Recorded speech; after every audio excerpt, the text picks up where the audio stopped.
Okay, all checked out. We are on the road.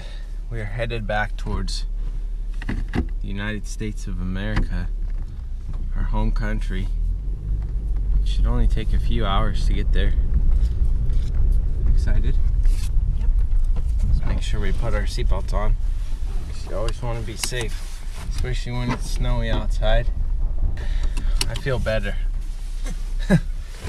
That was good to just have some days just to rest. We literally just rested. So that was really good. There have been two questions that we've been getting asked a lot as we've been meeting people and telling people about what we're doing on this trip. And one question is, how long are you guys going to be traveling for?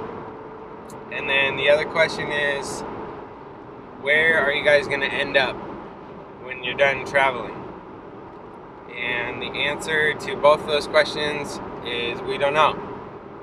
And it's been we don't know since the beginning, and we're trying to figure that out. So what we've been telling people is that we might be traveling for a year. We have budgeted out enough money to travel for a year. From what we think, there might be unexpected expenses and stuff like that, but so we think we'd be able to travel for a year.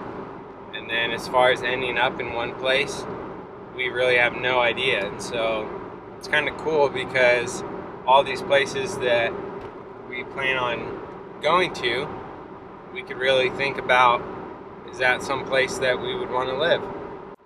So that's kind of cool that we'll be able to have that perspective, maybe look back on the whole trip and be like, maybe we should end up in this place.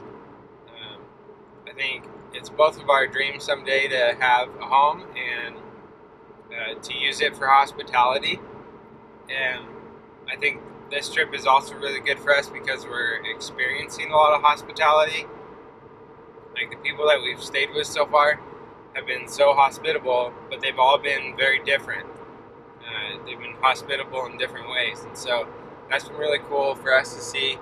And I think by the end of this trip, we'll be able to, compare just a broad spectrum of hospitality and kind of figure out, how do Taylor and I want to be hospitable when we have a home, when we welcome people in, to let them stay for a day or two. And then also there's a challenge of, how can you be hospitable when you're the one that's visiting? And I think it is possible. One, you can be hospitable through your service and through your kindness and your encouragement. It's kind of being whatever you have to offer, offering it up freely for the sake of the other person. So that's been kind of fun for us and kind of a focus on this trip.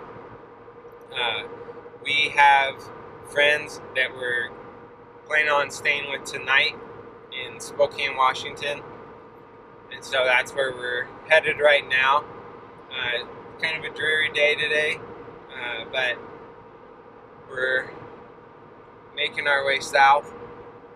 I am feeling better. I'm not feeling sick anymore. I think I got rid of that cold, but I still can't hear out of my left ear, so I think I still have an ear infection, which means those antibiotics didn't work, which is super frustrating, because I hate going to the doctor, especially when they, charge you for stuff and then it doesn't work. So, that's pretty frustrating. And, Taylor's starting to feel a little bit sick. What'd you say? I'm okay. She says she's doing okay. Actually coughs a little bit. So Taylor might have got a little bit sick, but she says she needs some coffee and then she's going to be fine. So there's plenty of apples. You can have an apple. Oh. You feel better? Oh. I just have an apple and it's like the same as a cup of coffee. So that's our day today. It's just going to be driving and It's not super pretty out today, but there's another topic that I want to talk about, and that's the idea of what voice in your life is most important to you. I think there's a lot of voices that we have that we can listen to, whether it's social media, it's different voices from the news or from people at school, or your teachers, or your parents, or yourself, or God, if you believe in God. And you have all these voices telling you, who you are or what you should do.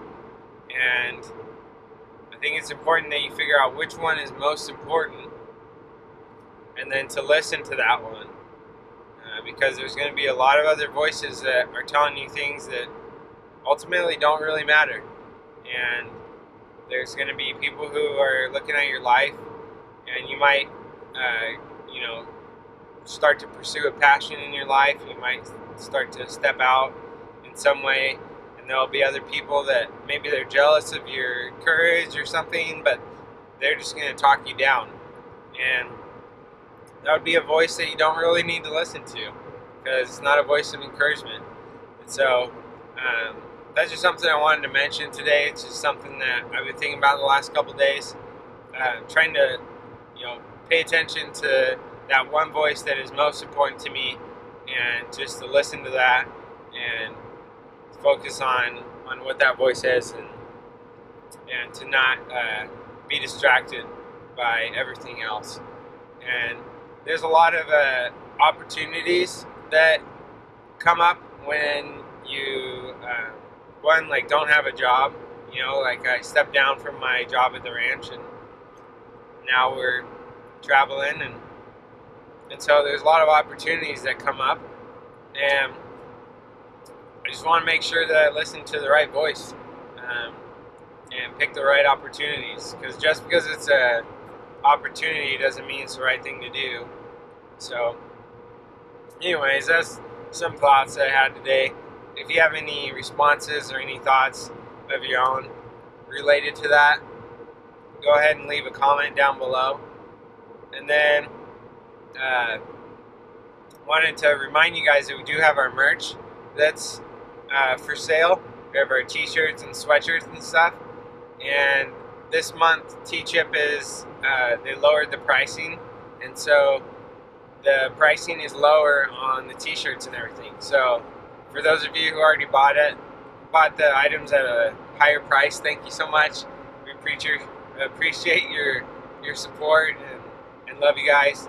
If you haven't checked out the merch that we have, there's a link in the description below, and you can go check that out. So yeah, that's kind of all I have for today. Thanks for watching. Hats off to you. See you guys later. Hit subscribe if you haven't done so yet. Hit that thumbs up button. See ya.